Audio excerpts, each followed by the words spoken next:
Hospitals in the southern and western parts of the U.S. are finding their ICUs filling up with COVID-19 patients. Authorities are concerned about shortages in equipment, protective gear, overwhelmed frontline workers.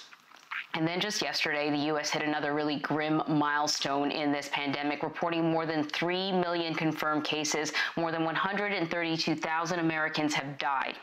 As Laura Podesta reports, the surge in cases has state officials slowing their reopening plans.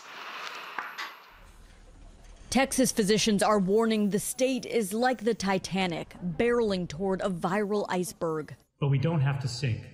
We can slow down and change course. Doctors with the Travis County Medical Society say if Texas does not flatten the curve, hospitals will soon run out of personnel, supplies, and beds. Terrible decisions will have to be made about who receives care and who does not. The White House Coronavirus Task Force says additional outbreaks in Arizona, California, and Florida are particularly worrisome. Whatever occurred almost simultaneously across the South. Today, indoor dining shuts back down in Miami-Dade County as South Florida tries to slow the spread, though gyms will remain open. There are restaurants that we know have not complied. And those are the ones that should be shut down, but not the complete industry. New Orleans is stopping bar service in restaurants. Louisiana Governor John Bel Edwards said the increase in coronavirus cases started shortly after Memorial Day weekend. We have lost all the gains made in June. In Oklahoma, Tulsa health officials believe President Trump's indoor rally is partly to blame for a spike in cases. We had several large events a little over 2 weeks ago, which is about right. So I guess we just connect the dots. The Trump campaign noted there were protesters outside the arena and said attendees inside had their temperatures checked and were provided masks. Laura Podesta, CBS News. All right, let's take a closer look at the major medical news and what other new information we know about COVID-19. I want to bring in Dr. Uché Blackstock in New York. Doctor, you are an emergency medicine physician. You're also the founder of Advancing Health Equity. So you are in the thick of things here. We have been watching the numbers tick up in certain areas of the country. And, you know, even sort of where I live in Pennsylvania, where things had looked like they were sort of under control, increasingly when I'm looking at those color-coded maps, I'm seeing Pennsylvania turn sort of darker and darker as more cases are popping up with people going out, going to the beach, holidays. And we're hearing doctors and other personnel warn about shortages in equipment, which sort of stuns me. This is what the issue was back in March, when suddenly we realized that we were sourcing all this emergency equipment, much of it from China. And we were running out and competing with other countries to grab hold of this sort of stuff. Why are we seeing the possibility of shortages now? Sure. So we're seeing it for several reasons. One, because the time between the apex here in New York City and now, there was no national strategy for procuring more personal protective equipment. So that's one. And then also, we don't only have hospitals taking care of patients that need a PPE, but we're reopening outpatient clinics and private practices that also need personal protective equipment. So we're seeing an even larger demand for the PPE, and we still have supply chain issues. We really need to work with American manufacturers to increase the production of PPE right now. So we've heard sort of this debate about the spike in cases that we're seeing now, whether it's part of a second wave or whether it's actually the first wave that has been rolling along. If this is the first wave, and experts have said, you know, there's a possibility of a second wave coming, and it may even coincide with flu season. I mean, what are your thoughts on whether or not we are actually prepared should there be a second wave? So what I will tell you from an emergency medicine physician perspective, this is very, very scary. So we're still in the first wave because a lot of those states that we're seeing surges in never got their caseloads down. They reopened before they saw downward trends in the cases. And so now what we're seeing are surges that are going to last until we shut businesses back down. And we're not ready. We don't have the equipment. We don't have the hospital personnel. We're in for very scary times indeed.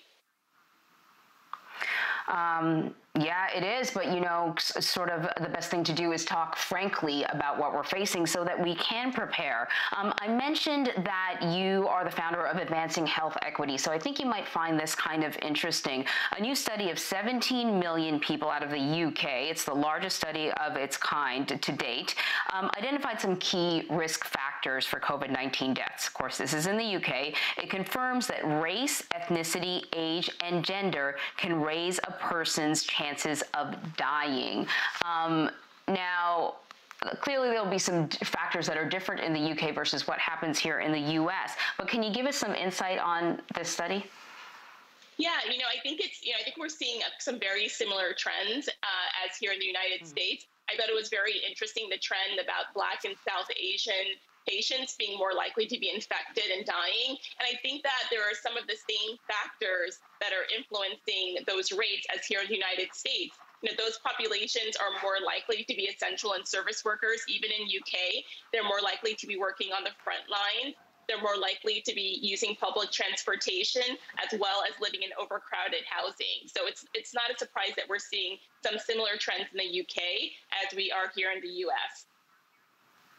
Yeah, I thought it was fascinating because, in the UK, they have a public health care system, so presumably access to health care would be better, but we're still seeing similar outcomes. I think initially when this conversation was happening, there was a lot of talk of, underlying conditions, and I think what we're finding out is that underlying conditions certainly a factor, but there are other factors too that have to do with sort of racial and ethnic inequalities. Exactly. That's such a great point. And what we do know is that there are factors that are preventable, but we essentially are limiting racial and ethnic minorities to jobs, to housing, that is essentially putting them and placing them at risk for being infected with coronavirus. There you go. Boy, so since this whole pandemic has started, at times I get on social media and my head, I want to explode because I see so much misinformation on social media, but I also see a lot of really good quality information, and I know that you're pretty active on social media.